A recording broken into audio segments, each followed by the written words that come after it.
1001 Night Stories. Tales from Arab Heritage. The Story of the Hunchbacked Jester. It is said that a man from China was a tailor. This tailor was quite prosperous and well off.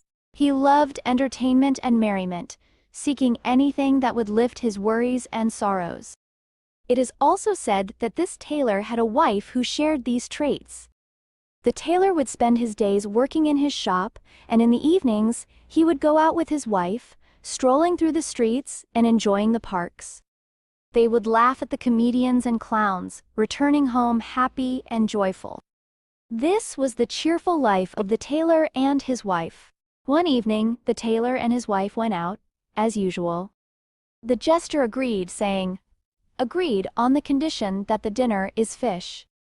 So the tailor bought fried fish, lemon, bread, and sweets, and he walked home with his wife and the jester. Then the three of them sat down to eat.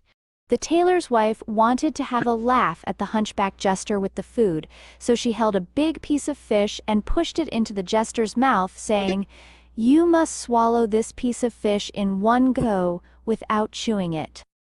The poor jester obeyed the tailor's wife's command and tried to swallow the piece of fish, but it seemed that there was a sharp bone in the fish that got stuck in his throat, blocking his breath.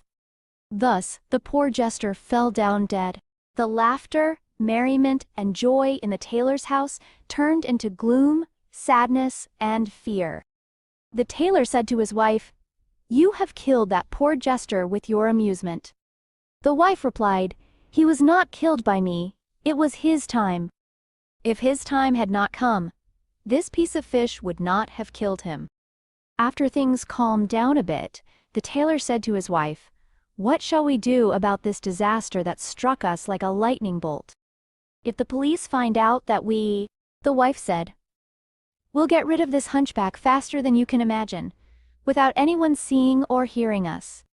The tailor replied, "How can we carry a dead person and walk through the streets without anyone noticing us?" The wife said, "Get up and carry this frail hunchback, holding him to your chest as if he were your sick child. I will cover him with a blanket and walk in front of you. Whenever you encounter someone, say, 'This is my sick child and this is his mother. We are taking him to the doctor for treatment.'" So the tailor stood up, carried the hunchback in his arms, and held him to his chest. His wife walked ahead of him, wailing whenever she saw someone approaching, saying, "Oh my child, oh my beloved son, where did this dreadful smallpox come from?" Everyone who saw the tailor and his wife in this manner thought that they had a child who was ill with smallpox. The tailor and his wife kept asking about the doctor's house until passers-by directed them to the house of a Jewish doctor. When they arrived, they knocked on the door, and a black servant girl answered and opened it, asking about the matter. The tailor's wife said to her, "We have a sick child, and we want the doctor to examine him. Here's a dinar. Take it to your master, so he will come down." The servant girl made way for them and let them in. Then she headed to the upper floor of the house to call the doctor. As soon as the girl disappeared, the tailor's wife said to her husband, "Lean that hunchback against the wall, and let's hurry before the doctor comes down and discovers that he is dead." Thus, the tailor and his wife left the dead hunchback in the Jewish doctor's house and quickly departed. The Jewish doctor was pleased with the dinar that the servant girl had given him and hurried down to examine the patient. He tripped over the body of the dead hunchback, leaning against the wall, causing the hunchback to fall to the ground with a tremendous thud. When the doctor saw this, he leaned over the hunchback to examine him and found him lifeless and motionless. He exclaimed in horror, "O God of the heavens and the earth, I have found myself in trouble with this poor patient and have killed him. What shall I do about this disaster that has befallen me?" The Jewish doctor carried the body of the hunchback and went upstairs to his wife, telling her what had happened and that he had killed him unintentionally. When his wife heard this, she gasped and told him, "Are you going to wait until morning with this dead man in our house?" "Then the police will come and take us to the judge to question us?" said the doctor. "What shall we do about this disaster?" replied the wife. "Let's take him up to the roof and throw him into our neighbor's house," she suggested. "He is responsible for the king's kitchen storeroom, and cats and dogs often jump into his storage to eat the meat. This way, we guarantee that the dogs will eat him and no one will see or hear anything." So, the Jewish doctor and his wife carried the hunchback up to the roof and lowered him into the courtyard of their neighbor's storeroom, leaning him against the wall. Then they returned to their house as if nothing had happened. Hardly had they done this when the storekeeper of the king's kitchen came in and entered the storeroom. When he saw the hunchback leaning against the wall, he suspected him to be a thief. He thought to himself, "This is the thief who steals the meat every night, and I have assumed that it is the cats and dogs that jump over from the courtyard and steal it. Your time has come, you thief." The storekeeper seized a mallet and struck the hunchback on his back, causing him to fall to the ground.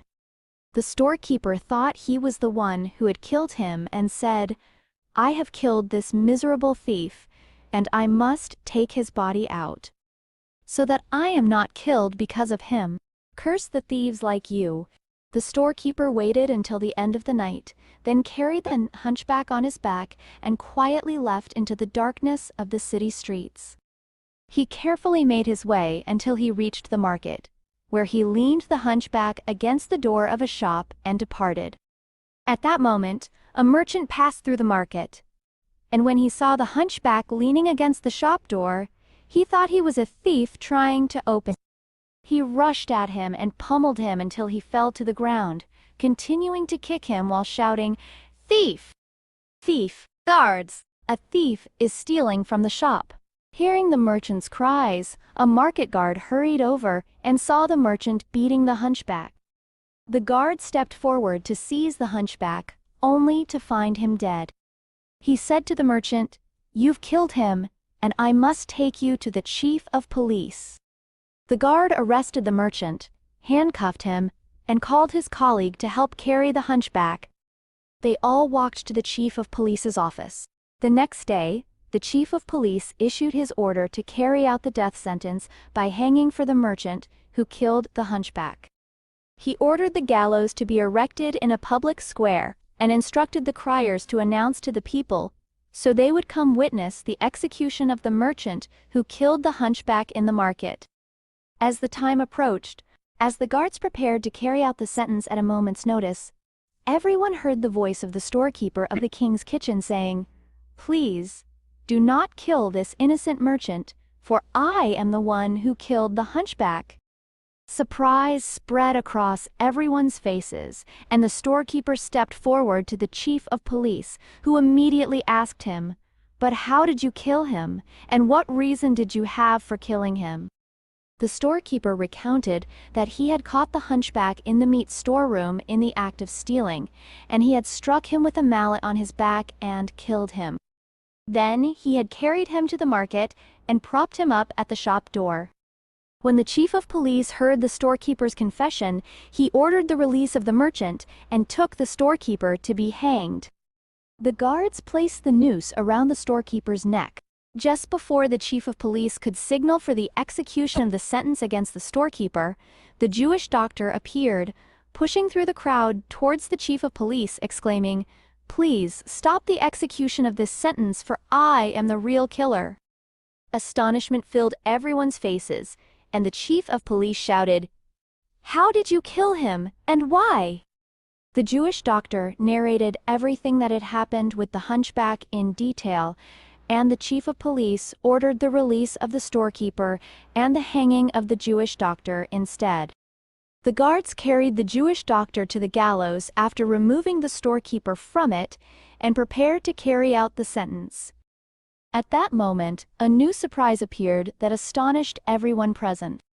The tailor appeared just in time and shouted, "Stop this nonsense! I am the one who killed the hunchback, and this doctor is innocent." Astonishment and shock filled everyone's faces as the tailor began to recount what had happened since his encounter with the hunchback until he died from a fishbone, and how he had carried him to the Jewish doctor's house and left him there dead.